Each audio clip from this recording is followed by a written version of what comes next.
Hello everyone, welcome back to another video. Today I will show you how to create QR code for WhatsApp group. For here you can just open the WhatsApp app on the Android device or iOS. So once you will have to open the WhatsApp app, you can just open the group. So you can just open the information of group, click to the username of. So here you can just scroll down and you will see there is the invite via link.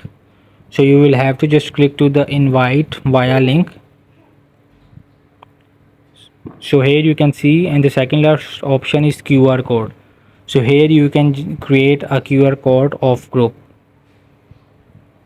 so you can also share it with anyone and you can scan it.